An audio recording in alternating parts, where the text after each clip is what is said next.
Congratulations, WWE. You finally got everybody to cheer Cody Rhodes again, and all it took was Pat McAfee. Boy, howdy, does every single person on this earth pretty much hate Pat McAfee's inclusion in the Cody Rhodes, Randy Orton storyline, and you can include me as one of them. However, I'm actually enjoying what Pat McAfee has to say. I don't think he should be in this exact program, but if they would have made Pat McAfee into a GM, like, wow, put this Pat McAfee as a GM, unhinged, able to say whatever he wants and just have some power and stroke to do whatever he wants, I actually think that more people would be receptive. I think it's just the wrong person with the right message. But that said, it's still the right message. And I'm going to give you 5 reasons why Pat McAfee is actually a good thing for WWE right now, and 5 reasons why it's a bad thing. This channel is not an echo chamber.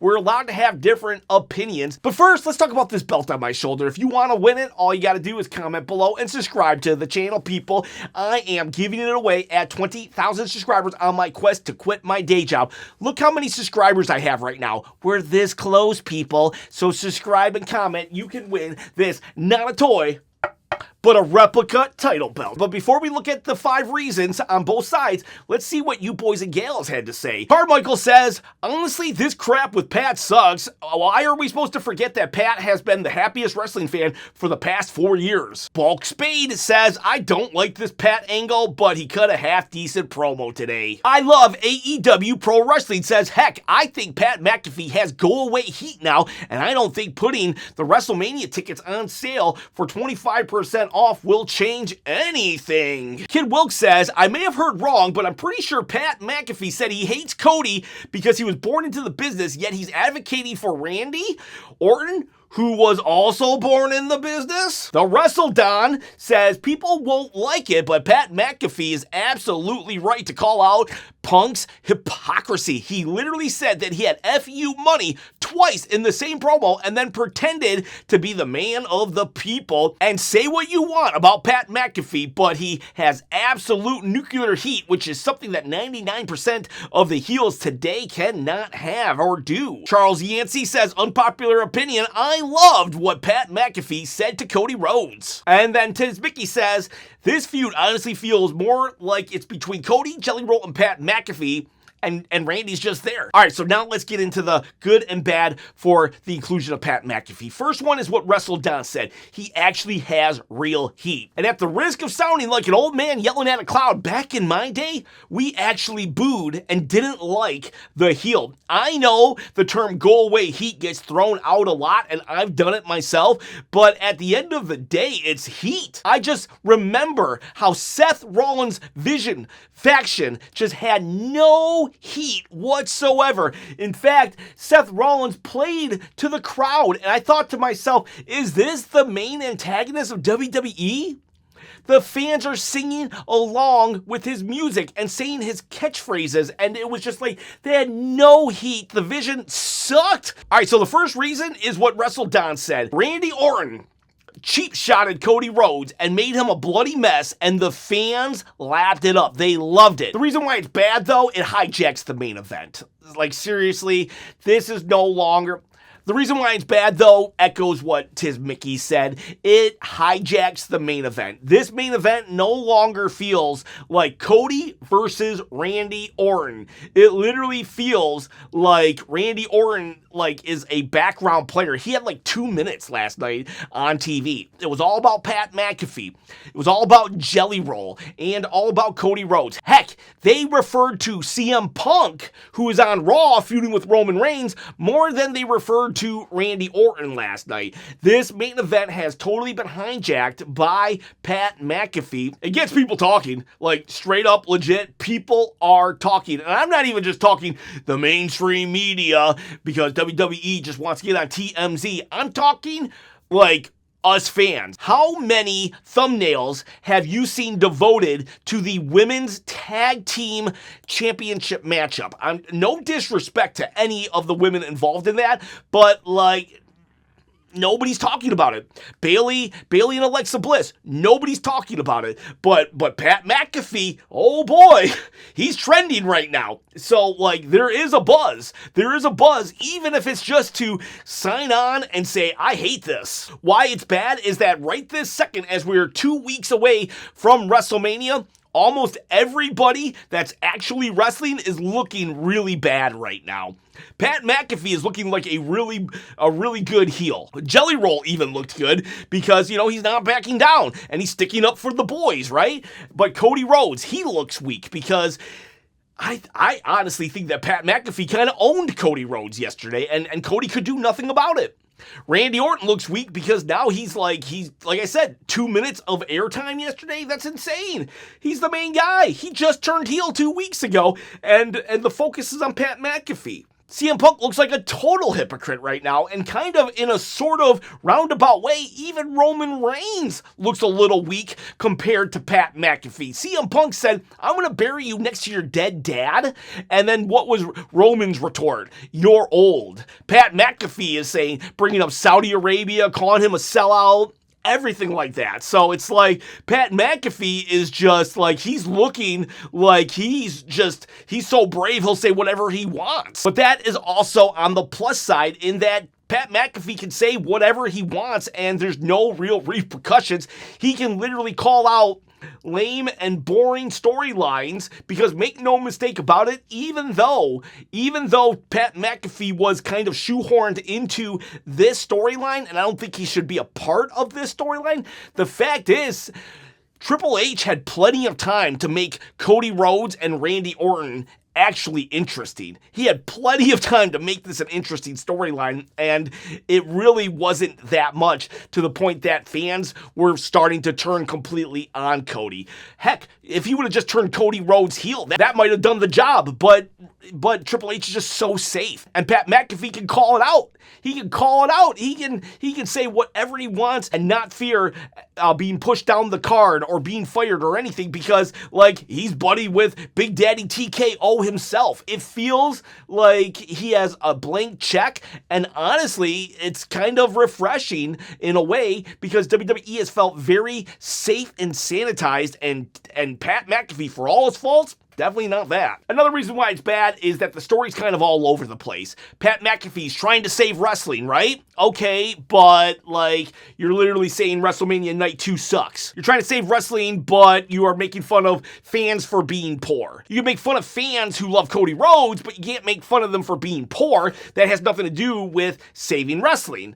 And why is Randy Orton suddenly aligned with Pat McAfee? Why is Randy Orton trying to save the business? His main motivation was, I just need to win the title. So, like, Pat's inclusion, there's like a lot of things that just storyline wise don't make sense. A good one is that it does bring eyes to the product. I mean, people, they're talking about it. People who are not wrestling fans are trying to figure out what the heck is going on in the wacky world of wrestling, so maybe we get some new fans out of it. This one doesn't necessarily do as much for me as the other reasons, because to me, if you write good stories, then the fans will come. I don't think that you need to just shoehorn celebrities in. The bad side of things, at this point, we have to get used to the idea that at any given moment, Big Daddy TKO can just step in and ruin all the plans and just say, this is what I want.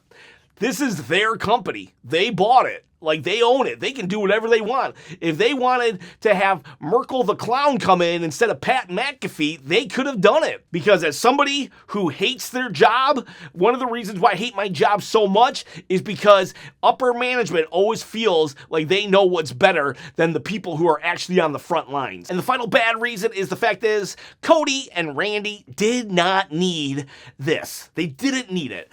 They could have just talked about their past. That's it. It could have been all about their past. We could have had Randy Orton RKO or Draping DDT Brandy Rhodes one time.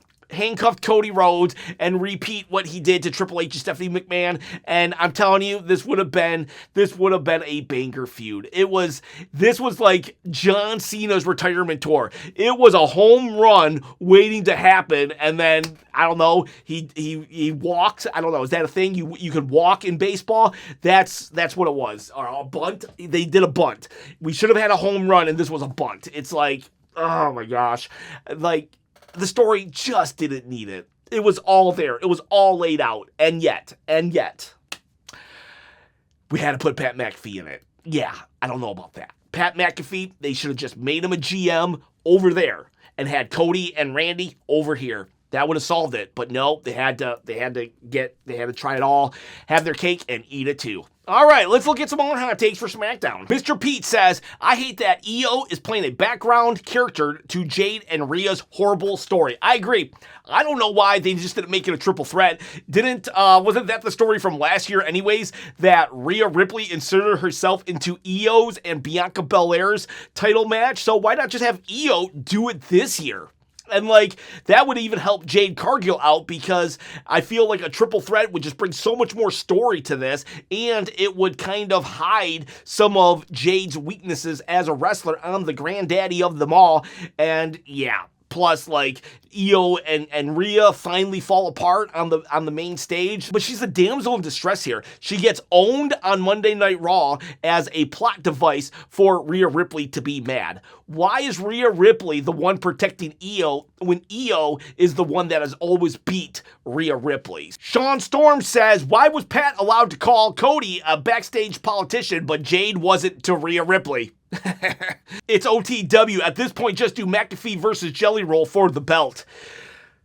Looks like at Backlash, the rumor has it, it's going to be McAfee and Randy versus Jelly Roll and Cody.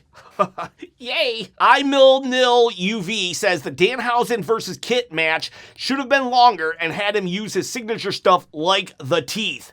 Yeah, you know what? Honestly, I felt this should have been a WrestleMania match. I think that if they would have used the teeth and stuff at WrestleMania, make it a 5 to 8 minute match, very quick, just a palate cleanser. I think they had a missed opportunity here. Martins Detroit says, who keeps inviting these celebrities to wander around backstage? It's not that there are too many celebrities, because WWE has always done it. It's that there's too many celebrities highly involved in the storylines. If they were just kind of there for appearances, that would be different. But, like, they are active participants. Now, I will say, I am enjoying IShowSpeed and LA Knight. Yeah. And I'm also even enjoying Little Yachty and Trick Williams. Like, I think Little Yachty's doing a great job. And Pat McAfee, like I said, if they had made him a GM, they would have made him a GM. That would have been great. Jelly Roll, I could live without. But, like, it's just that they're so integral to these storylines that it's crazy. Daniel Pabu says, I don't get why Pat was the one who left the ring with the belt on his shoulder. Randy feels like a henchman now. I agree. That was kind of what I said earlier. Just being overshadowed. Pat McAfee should have been like, here, Randy, you look great. Just glazing Randy the whole time. Alfonso Passion says, no Io, Tiffany, Julia, Mello at WrestleMania. Chelsea Green, too. This sucks. Or what about Solo Sikoa? The guy still has not wrestled at Mania. Elite 5D God says, why didn't Randy tie up Cody's wife or something? Who cares about Jelly Roll? Yeah, literally, I thought when they cut back to Randy Orton, I thought it was going to be Brandy Rhodes. Instead, it was Jelly Roll laid out. It's like, oh, man. Like, why do these wrestlers like Jelly Roll so much? How did Jelly Roll get in so good with the wrestlers and no one knew until suddenly he was performing at SummerSlam? Brian Souza says, I hate that we still haven't had a women's title on a proper PLE, a women's US title match on a proper PLE. They aren't doing anything. Julia versus Tiffany. Yeah, Tiffany Stratton. She beats Charlotte Flair last year. Now where is she? Not even on the card. She kind of has something going on with Julia even. Or make it a triple threat with Chelsea Green. Chelsea Green deserves to be on the card as well, former US champion. And you just know that these entrances are going to take so long to get to the match. We could easily easily find a placement on the card for people like Julia, Tiffany, and Chelsea. The Comic Genius says, a week from Mania, and this is what we get? Yeah, the build, man, the build. They rested on their laurels, and they thought that WrestleMania itself would sell WrestleMania. The fact that it's just WrestleMania. But hey, you know what? When you jack up the ticket prices, well, then the fans want their money's worth, and the storylines just aren't there. He does say, shake my head, but at least Royce found his keys. Yeah, Royce Keys was there, but in reality, we should have waited for Royce Keys to come after WrestleMania. Everybody's focused on WrestleMania right now, so it's like, don't debut somebody. Just wait 2 more weeks until after Mania, because then it's a splash at least. Jimbo Slice says Sami Zayn might be the best heel right now. I genuinely dislike him as a character, and the pushy good guy persona makes my skin crawl. Yeah, I'm for the ride or dies out there. Everybody's booing him. I know there's a couple of you out there. This is who I'm doing it for. I really hope that this is leading to a Sami heel turn, because I hope Sami keeps talking about the 3 ride or dies that are somewhere out there. And Tiz Mickey says, I'm glad someone finally acknowledged that we still don't know who attacked Jacob Fatu. I thought WWE forgot and expected us to as well. Yeah, it's like, it's insane that they brought it up. Like, they bring it up, what, just to remind us that you guys didn't do nothing with it? It's like, Triple H is probably gonna bring it up again in, like, SummerSlam time and be like, long-term storytelling. No, that's just, like, drawn-out storytelling. You gotta keep it a thing and then actually have a payoff. Solve it. Like, at this point, Triple H is kind of just, like, laughing at us. Yeah, I remember this wasn't solved. And Tracy Wood says, this show didn't make me more interested in watching Mania, but it did make me wish that Mania was already over. Whew, ouch. What about you boys and girls out there? Tell me, did this SmackDown make you more or less invested in WrestleMania? See ya, bye.